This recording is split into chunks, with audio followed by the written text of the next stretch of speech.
कैसे हैं आप? आई होप कि आप सब अच्छे होंगे। आज मैं आपको फ्यूचर कंटिन्यूस टेंस करवाऊंगी। पिछला वीडियो में मैंने आपको पास्ट कंटिन्यूस टेंस करवाया और जैसे कि हर वीडियो में मैं आपको लास्ट में लाइफ टिप दूंगी, तो आज भी मैं आपको कुछ बताऊंगी लास्ट में लाइफ टिप। तो welcome to Dhamal study government exam. और मैं पहले भी मेंशन कर चुकी हूँ कि अगर मेरी पिछली वीडियो आपने नहीं देखी है तो इस वीडियो से आप फ़ायदा नहीं उठा पाएंगे। तो आप मेरे चैनल को सब्सक्राइब भी कर सकते हैं और डिस्क्रिप्शन बॉक्स के प्लेलिस्ट में लिंक दिया हुआ है, वहाँ से आप प्लेलिस्ट में लिंक मिल जाएगा, वहाँ से आप मेरी वीडियोज़ देख सकते हैं। उससे आपको नोटिफिकेशन भी मिल जाएंगी। तो चलिए शुरू करते हैं फिर। Future continuous tense.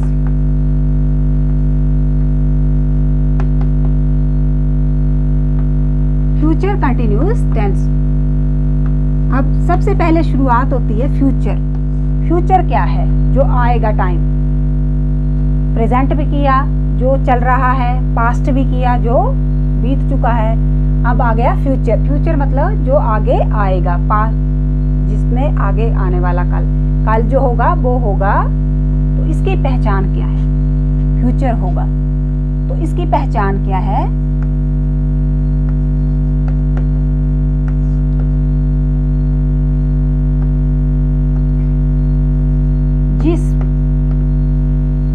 जिस वाक्य के अंत में जिस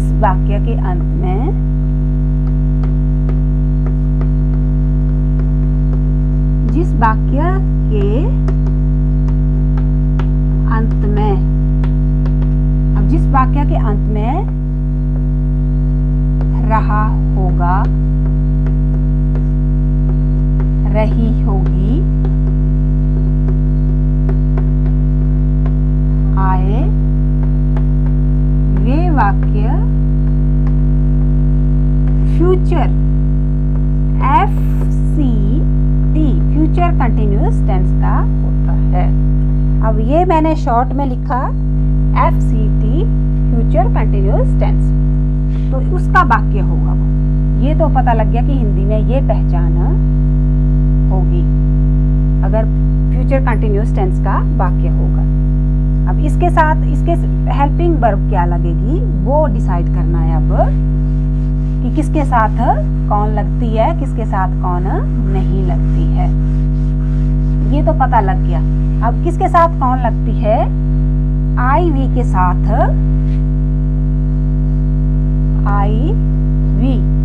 IV के साथ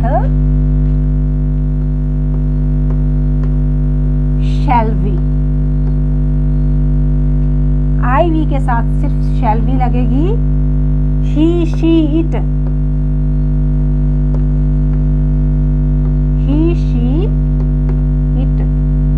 बाकी सभी कर्ताओं के साथ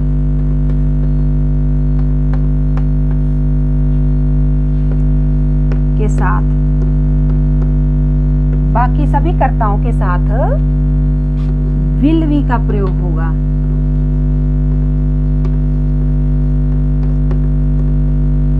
अब ये तो क्लियर हो गया कि किसके साथ शैल बी लगेगा और किसके साथ विल बी लगेगा। आई और बी को छोड़ के बाकी सभी के साथ विल बी का यूज होगा और आई वी के साथ शैल बी का यूज होगा। ये तो क्लियर हो गया। अब जैसे पास्ट और प्रेजेंट में लगा ING, वैसे ही लगेगी। वर्ब की फर्स्ट फॉर्म आएगी, इसमें। और क्या होगा? ING साथ में लगेगा फॉर्म के। बस ये है इसका मेन। अब अफर्मेटिव सेंटेंस कैसे बनाएंगे वो हम करेंगे। फ्यूचर कंटिन्यूअस टेंस का पहचान भी पता लग गई हमें। इसकी पहचान क्या होगी हिंदी में जब हम पढ़ेंगे और पहचानेंगे तो हमें पता लग जाएगा। अगर हम वाक्य पढ़ेंगे कि ये वाक्य कौन सा है, अगर हिंदी में हमें पता होगी इसकी पहचान, की इसकी पहचान रहा होगा, रही होगी, है, तो ये फ्यूचर कंटिन्यूअस टेंस का है। और रहा था, रही थी, है, तो ये पास्ट कंटिन्यूअस टेंस का है। तो इस तरह से आप डिफरेंशिएट कर पाएंगे। अब आएगा अफर्मेटिव सेंटेंस।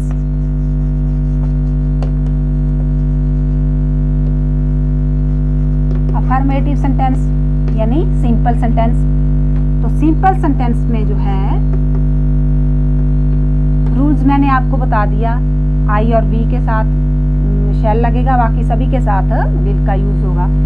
सिंपल सेंटेंस में आएगा फर्स्ट सब्जेक्ट, सब्जेक्ट आ रहा है plus shall B,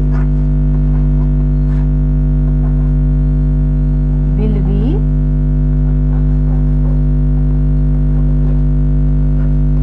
plus verb की फर्स्ट फॉर्म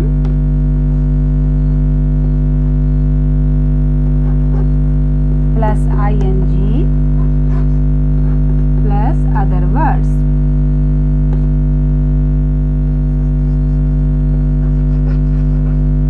अब ये हो गया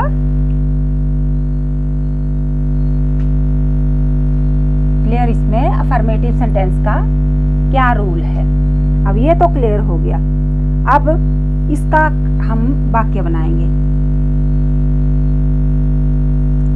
राम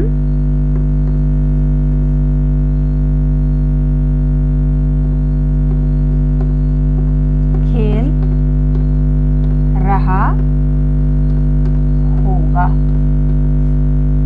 राम जो है खेल रहा होगा। तो हमने यहाँ से देख लिया, तो अफर्मेटिव सेंटेंस में हमने देख लिया कि क्या रूल्स हैं। तो फर्स्ट आएगा इसमें subject Ram plus Ram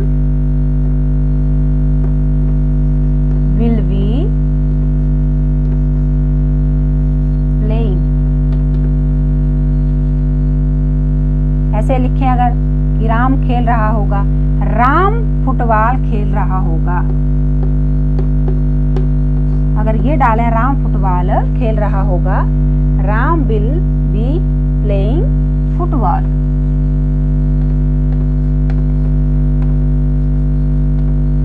Ram football खेल रहा होगा। ये तो बन गया अफर्मेटिव सेंटेंस। अब दूसरा जो आएगा वो आएगा नेगेटिव। अब ये सब्जेक्ट की जगह राम आ गया, शैल बी विल बी आ गया, तो राम के साथ विल बी लगा, प्ले के साथ फर्स्ट फॉर्म में ING plus football other words में आ गया। तो ये तो हो गया क्लियर।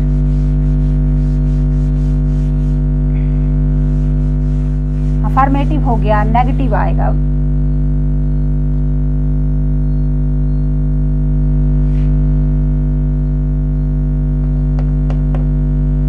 नेगेटिव जो सेंटेंस है उसकी मेन पहचान है कि उसमें नहीं होगा।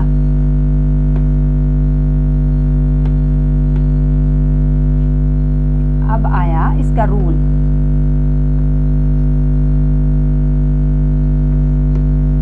Subject plus will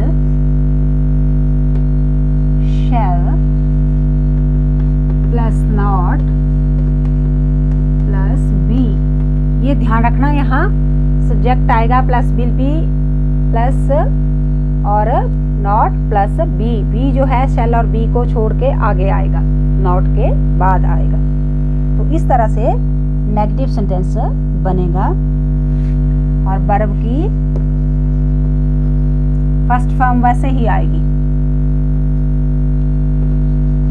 first form एक बार अगर आपको ये टेंसेस समझ आ गए तो आपके लिए इंग्लिश तो ऐसे चुटकियों में करने वाली बात हो जाएगी, और आपके लिए किसी भी तरीके से बहुत इजी लगेगा आपको कि इंग्लिश बोलना और करना तो बहुत इजी है, पर ये सेंटेंस आपको समझ आने चाहिए। टेंसेस आ गए तो आपके लिए हर चीज़ क्लियर हो जाएगी इंग्लिश में। First form of verb plus other words.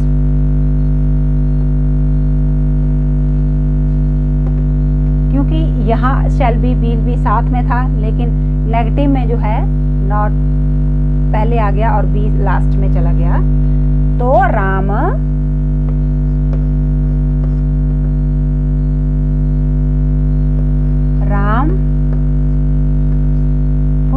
Football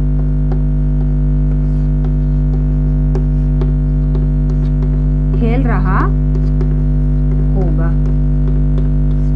अब राम फुटबॉल खेल रहा होगा, राम फुटबॉल नहीं खेल रहा होगा। राम फुटबॉल, क्योंकि हम जो बना रहे हैं वो नेगेटिव सेंटेंस बना रहे हैं, तो यहाँ नहीं का आना मोस्ट इम्पॉर्टेंट है। अगर नहीं लगता है, राम फुटबॉल नहीं खेल रहा होगा। अगर यहाँ नहीं लगता है तो ये फिर नेगेटिव वाक्य नहीं होगा, तो ये सिंपल ही वाक्य बन जाएगा। तो इसमें नहीं का लगना मोस्ट इम्पॉर्टेंट होता है, जो नेगेटिव सेंटेंस होता है। तो राम, सब्जेक्ट ले लिया हमने, विल ये ले लिया, not, Ram will not be ये लिया हमने, प्लेइंग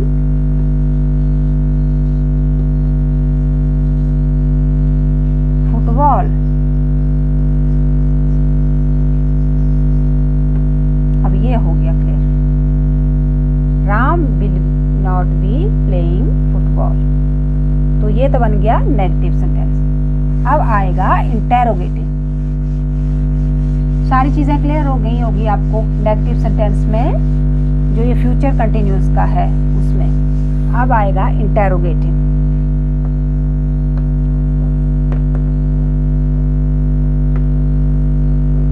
अब आया इंटेरोगेटिव सेंटेंस। अब इंटेरोगेटिव सेंटेंस में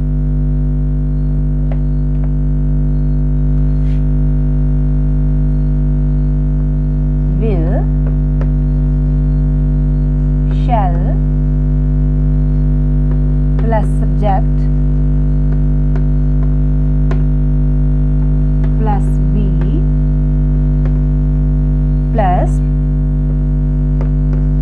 first form of verb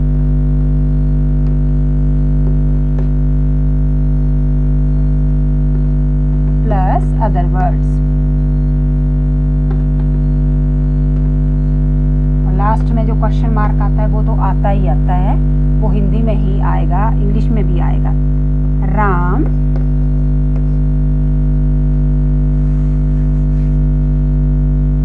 क्या राम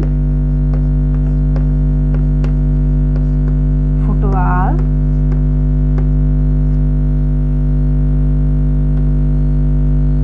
क्या Ram football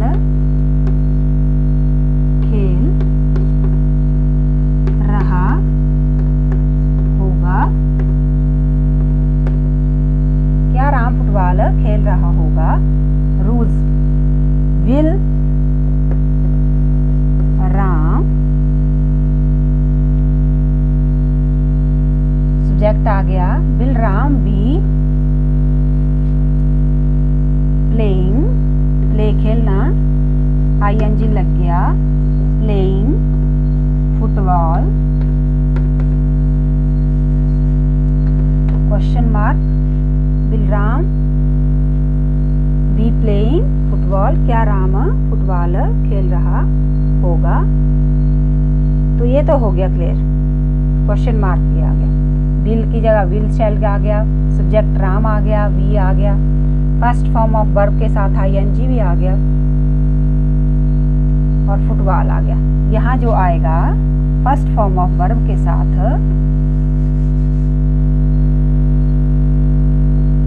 verb plus ING, ये आएगा ही आएगा, ING आएगा ही आएगा सारे में। तो ये इंटेरोगेटिव सेंटेंस भी क्लियर हो गया।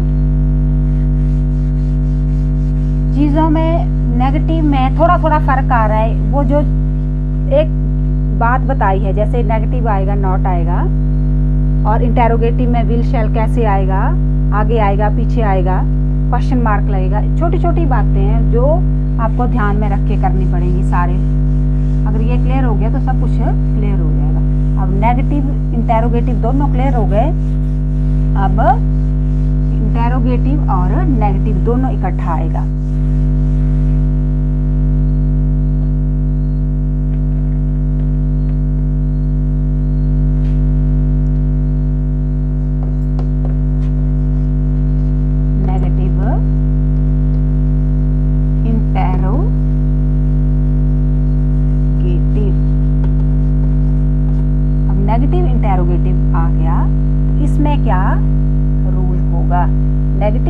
इंटेरोगेटिव में क्या रूल होगा।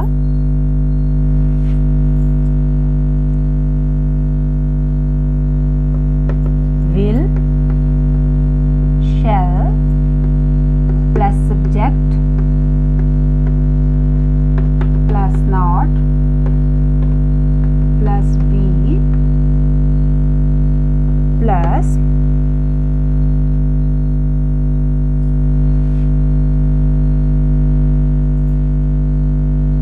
First form of verb plus ing plus other words, और लास्ट में क्वेश्चन मार्क तो आएगा ही आएगा। ये चीज ये हो गया क्लियर। अब क्या Ram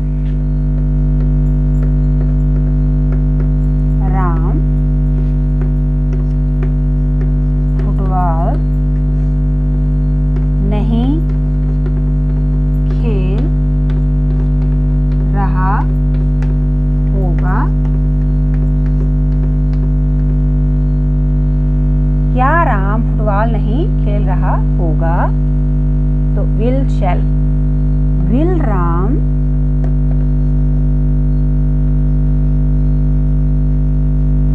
will shall Ram subject, not नहीं के लिए आ गया not plus B,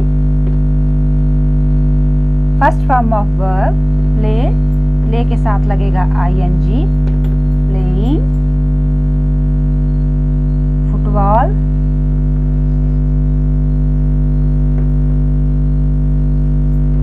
question mark. तो ये तो हो गया कंप्लीट सारा। नेगेटिव चारों सेंटेंस बन गए, अफर्मेटिव, नेगेटिव, नेगेटिव इंटेरोगेटिव भी हो गया, इंटेरोगेटिव भी हो गए, चारों बन गए। जो अब मुझे मैं होप कर सकती हूँ कि आपको जो फ्यूचर कंटिन्यूअस टेंस है वो क्लियर हो गया होगा। अगर फिर भी कोई डाउट रहता है किसी टेंस के बारे में, तो मैं पहले भी बोल चुकी हूँ पिछले वीडियोस में भी, कमेंट बॉक्स में आप कमेंट कर सकते हैं कि यहाँ कोई चीज़ क्लियर नहीं हुई है तो उसको क्लियर कर देना।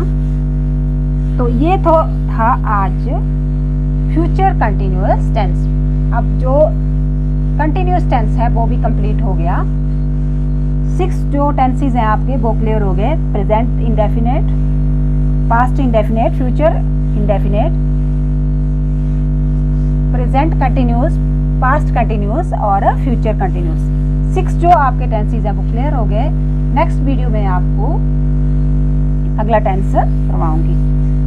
तो जैसे मैंने बोला था कि मैं लास्ट में आपको कुछ बताऊंगी, तो अब मैं आपको लास्ट में कुछ बताती हूँ जो आपकी लाइफ से रिलेटेड होता है और जिसको करके आप अपनी लाइफ को अच्छा बना सकते हैं। Life tip. तो ये लाइफ टिप का क्या मतलब है? आज के लिए मैंने वर्ड लिया हुआ है हैबिट। तो हैबिट क्या है? क्या है हैबिट? हमें तो पता ही नहीं हैबिट क्या है, हम तो बोलते हैं आदत है। लेकिन आदत है क्या? आदत है। अगर हैबिट को आपको डिफाइन करना है कि आदत को डिफाइन करो, कैसे करोगे आप लोग कि हैबिट है क्या? हैबिट है जब हम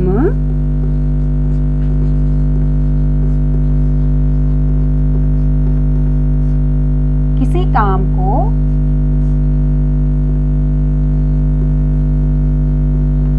अपनी इच्छा से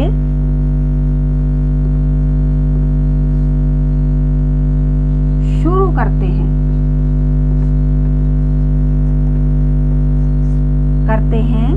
और करते ही जाते हैं।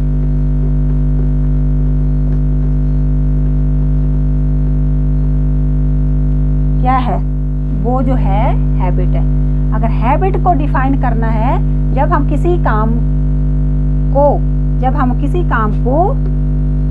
अपनी इच्छा से शुरू करते हैं और करते ही जाते हैं, वो क्या कहलाती है? हमारी हैबिट कहलाती है। हैबिट मतलब आदत। आदत क्या होती है? आदत दोनों हो सकती है, अच्छी भी हो सकती है, बुरी भी हो सकती है। तो हैबिट क्या है? हैबिट है आदत। हम किसी चीज को शुरू करते हैं, पहले किसी काम को, सपोज करो हमें खेलना शुरू किया, या किसी चीज का हमें खाने की हैबिट पड़ गई। कोई चीज है, सपोज करो कोई बिस्किट है जो आपके लिए बहुत टेस्टी लगता है, आपने फर्स्ट टाइम खाया, आपको टेस्टी लगा, सेकंड टाइम आपने फिर से खाया 2 दिन बाद, फिर से वो टेस्टी लगा, फिर आपकी हैबिट ये चीज़ आई, फिर आपकी हैबिट ऐसी बन गई, तीसरे दिन आपको फिर से मन किया कि मुझे वही बिस्किट खाना है क्योंकि वो मुझे टेस्टी लग रहा है, मेरी इच्छा हो रही है उसको खाने की। तो वो क्या बनने लग पड़ी? आपकी हैबिट। तो हैबिट जो होती है अच्छी और बुरी दोनों है, अच्छी और बुरी दोनों है। अगर हमने अच्छी आदतें अपनी लाइफ में, अगर हमने अपनी लाइफ में अच्छी आदतों को महत्व दिया, ज्यादा अच्छी आदतें अपनाने लगे हम अपनी लाइफ में, तो हम कहाँ की तरफ जाएंगे? तो हम आगे बढ़ेंगे, ग्रो करेंगे। हम अच्छी आदतें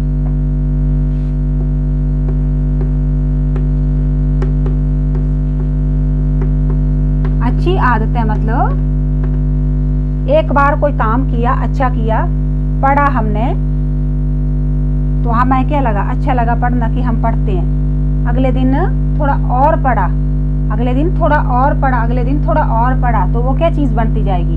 हमारी हैबिट बनती जाएगी। और हैबिट बनती जाएगी, अगर हैबिट बन गई तो हमें पढ़ाई से कोई पीछे नहीं हटा सकता। इसी तरह से अगर किसी गलत आदत की हमें पड़ गई, कोई गलत आदत हमें पड़ गई, कुछ भी गलत काम करने की आदत, झूठ बोलने की हैबिट पड़ गई, किसी के पैसे चुराने की, किसी के चीज चुराने की हैबिट पड़ गई, तो वो कहाँ ले जाएगी हमें? वो हमें हमारे पतन की तरफ ले जाएगी, और अच्छी आदत जो है हमें ऊंचाई पर ले जाएगी। तो इतना ध्यान रखना, हैबिट जो अपनी लाइफ में अपनानी है, और हैबिट का मैंने डिफाइन कर दिया आपको कि हम एक बार करते हैं, फिर उस चीज़ को बार फिर से करते हैं, फिर से करते हैं, फिर से करते हैं, वो चीज़ क्या कहलाती है? हमारी हैबिट कहलाती है।